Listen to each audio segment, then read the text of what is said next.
Good morning, everybody. We are fortunate enough to have Rio with us to talk about Japan, to talk about the startups, innovation, and the future of entrepreneurship in Asia. So first of all, welcome to South Summit. Thank you very This much is for your having first us. time. Yes. Hope this is not the last one, and you managed to join us in not only in Korea but also in Spain and in Brazil to talk about the startup landscape of Asia and Japan. So first of all, how could you describe, Rio, the current economic climate in Japan for international startups? Yes, thank you very much. So first of all, thank you very much for having me here. It's an honor to be here, because I'm alumni of the IE, and I'm so pleasure to be here. So then, back to your question, in Japan, it's a great moment for the international startup to get in. So so back in the Showa era, like the 1960s, we experienced a growth by the startups such as Sony and Honda. Then we try to make this kind of the growth driven by the startups. So then, under the Kishida prime ministers, we set up the 5-year plan of the startup. So then we have set up the different kinds of the policies and the measures to support the startups in Japanese economy.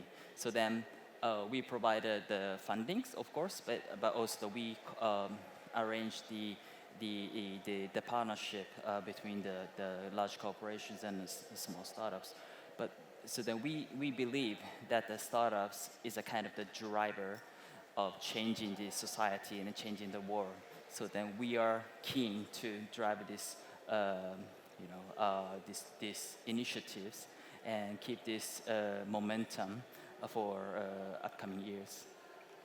And what would you say are the main obstacles for international startups trying to establish in Japan? So then, so you asked me the question about the industry, or maybe What are the main obstacles for startups trying obstacles? to enter in Japan? Oh yeah. So international startups are they like to join and enter the Japanese economy and ecosystem. But the thing is, so of course, in general, we have different kind of the cultures and also the language. I mean so the international startups have to adapt the difference and the different cultures. So then, for example, so so some of my friends of the startup founder trying to get into the Japanese market, but they couldn't find the decent person to communicate well with the large corporations or local community members, meaning that they need to find the specific person who's able to understand the local context and also who is capable of the Japanese language. So then, so this is a key point for the international startups to get into the Japanese market. But also they have to understand the regulations that they have to face when they're entering the Japanese market. Because, for example, the labor agreement is the kind of the burden for the international startups, because as a law, we are not able to cut the number of the laborers or and employees based on our decisions. So so it's completely different from the westernized community. So then you have to understand the local context as a whole. Yes. And how critical is for international startups to adapt to Japan's cultural nuances? So it is critical for sure for all the startups, not only in Japan but also in the nations. They have to understand the local context. So basically, the startups and all the organizations have to have the strategy both in the globalization and also the localization. So the globalization that like to implement their the software or products to the local market without having any the adjustment. But localization is a key, especially in the Japanese market, to adjust some measures and policies and everything. So it's very critical. But once you get the partnership or the specific person who's able to communicate well with the local players, that'll be the breakthrough point, I think, yes. And what specific regulations should startups, international startups entering Japan should be aware of? Thank you. Well, so actually, we have the community in Japan, organized by the Cambridge Institute, the CIC. So they organize the local community, consists of the foreign entrepreneurs, founders, and also the local VCs. So they get together in one place, and they communicate well about the exchanging the ideas and the issues they face. And then once they find the good partners there, you can tackle the issues and you can just fix the problems. Then, so it is very critical for the entrepreneurs to get into the community and the local ecosystem. And eventually, it'll be the good the opportunity for the startups as well to have a partnership with the large corporations. So open innovation is it's a trend for the large corporations in Japan to make themselves to differentiate from the other competitors. So they need some innovations, they need some the technology that they cannot create by themselves. So then having a partnership with the international startups is a chance for the corporations here in Japan. And for entrepreneurs coming from other Asian countries or from Europe or from the United States, how easy is to enter, to get in touch and to develop relationship and networking in the Japanese startup community? Yes. So community is very small. They consist of the entrepreneurs, the local VCs, the Japanese VCs, and the local, the government officials and other stakeholders. But the key point is that the Japanese VC has a bunch of the networks, a bunch of the names in the ecosystem, and they can introduce you to the decent person and decent VCs were also. And the other way is to contact JETRO or other organization that helps the entrepreneurs to just to show the way how to communicate with the local players. So JETRO is a kind of the external organization from METI, the Ministry of Economy. So they are responsible for the helping the Japanese startups to go overseas, as well as for the external startups to come into the Japanese ecosystem. So then, not only the Japanese VC, but the governmental agencies can help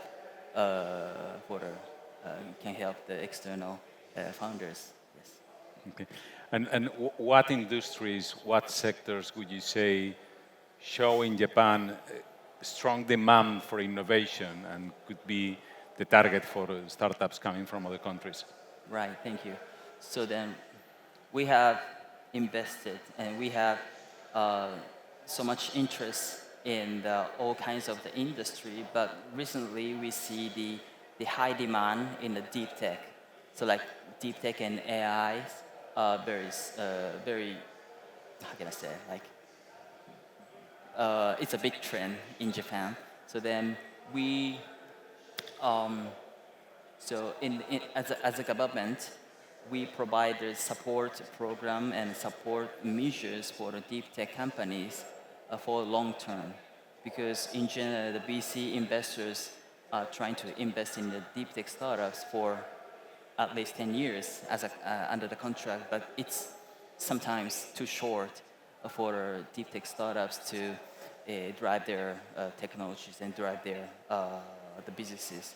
But we try to, the deep tech startups, we try to help the deep tech startups for a long time comprehensively, from finding the decent person in the management team to the implementing the technologies in the real world, in the real business. So then we are supporting the deep tech startups, like the forming a management team, and also the POC, the proof of concept, and also the mass production support. And at the end, we support them for the monetizing. Because generally, the deep tech startup founders are focusing on the technology development, and they don't know how to, commercialize their technologies in the community. But we understand the situation, and we try to invite some business professionals, like who have experience in the different work, but they're in case they have the knowledge about in the specific industry, they can be the CEO or COO to support the deep tech founder. So then this is a very, very critical factor for the deep tech startup to be bigger in the future. So we support them comprehensively. Rio, and how important are local partnerships for startups trying to enter Japan? The partnership, yes, that's critical. So then, if you if the international startups to get into the market, so once you are invested by the VCs, they are helping you to form a team or form a consortium to drive their economies. But so after that, on the other side, so I give you some examples. But so one specific startup is laid on recently.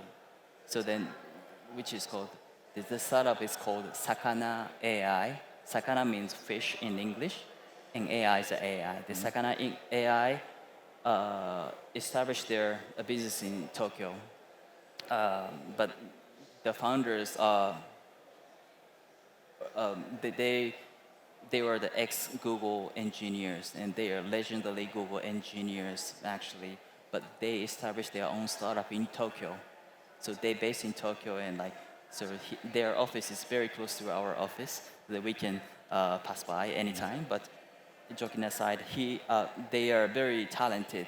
Then they hire the Japanese employees, like the Japanese engineers who have experience of the IPOs or developing the SaaS or other businesses in the local market. So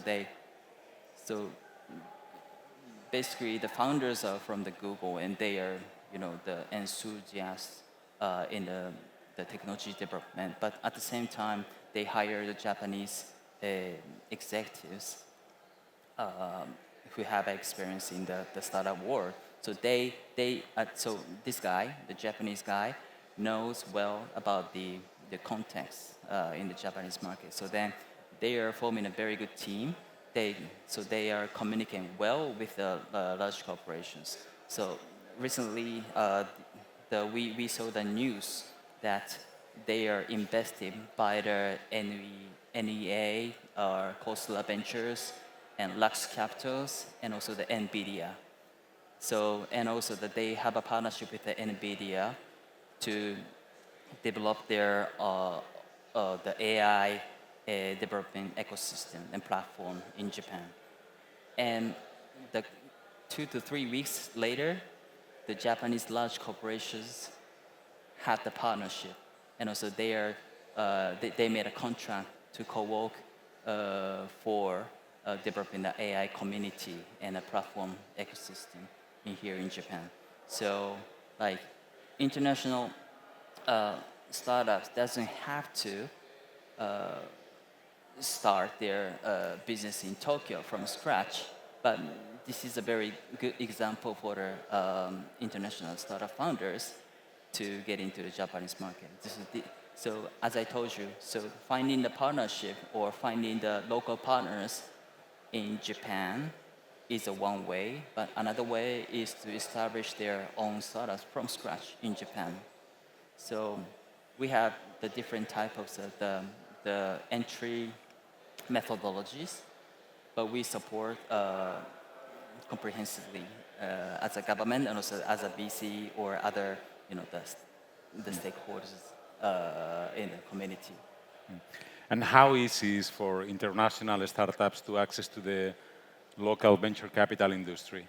I think it's relatively easier recently because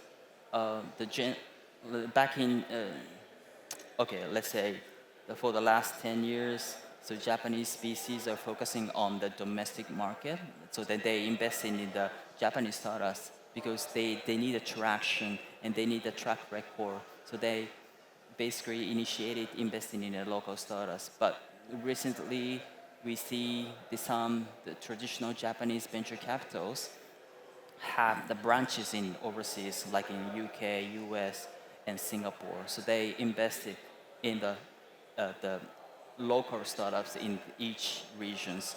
So they have the connections with the startups there, and also they can reach out to the Japanese VCs in the local branch. So it's easier, and they communicate well in English and other languages. So then there is no barrier for the Japanese VC to communicate with international startups. That they are willing to help for the global startups as well, because they are trying to find investment ideas from all kinds of the opportunities. Then if they support the foreign startups which was invested by the large VCs overseas, such as the General Partners or other the A60Z, or name it, so you name it. But actually, so we support. The Japanese VC try to support the international startups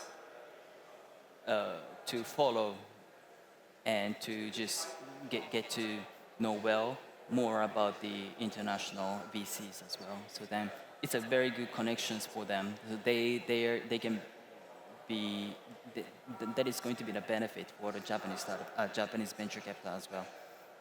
And how easy is for startups focusing on deep tech to find the right investors in Japan? Yes, so that we have a couple of the Japanese VC focusing on the deep tech. Then they're investing from the seed early stage to the middle later stage, but mainly they're focusing on the seed or the Series A stage. So then,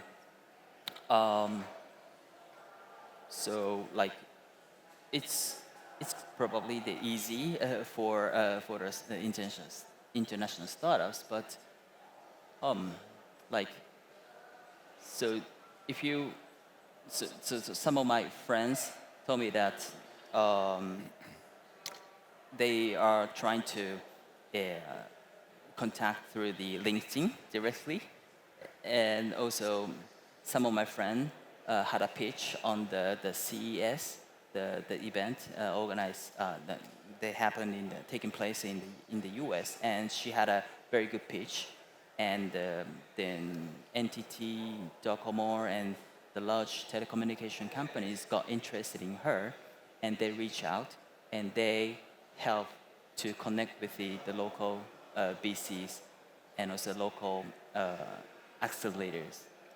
So, like, so probably you can have the contact through the LinkedIn, or maybe having a pitch on the international event like this, and to get some contact.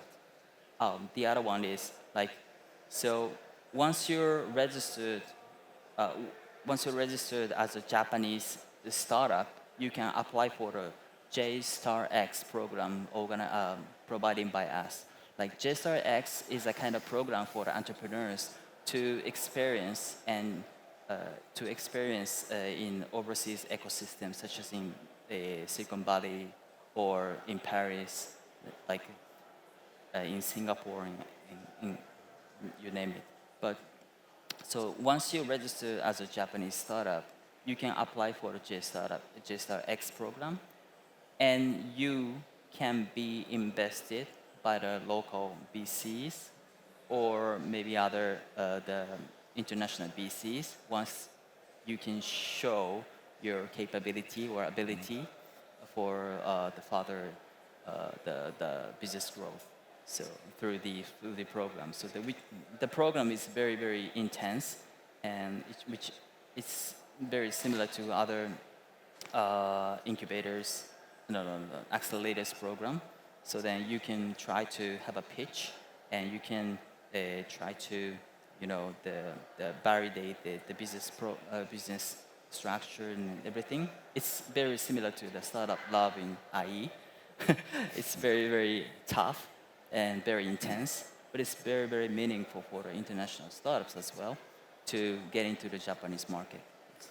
Sounds super interesting. Sounds super interesting. So, what other governmental policies are driving innovation and attracting foreign investment in Japan?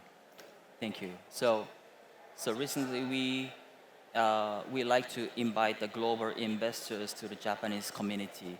So the reason is that we're focusing on the startups in Japan to drive more and more.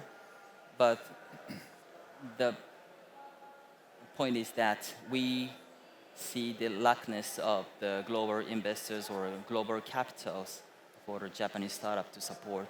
So we try to organize the huge event to connect between the BC, a global BC, and the Japanese startups, as well as the international startups.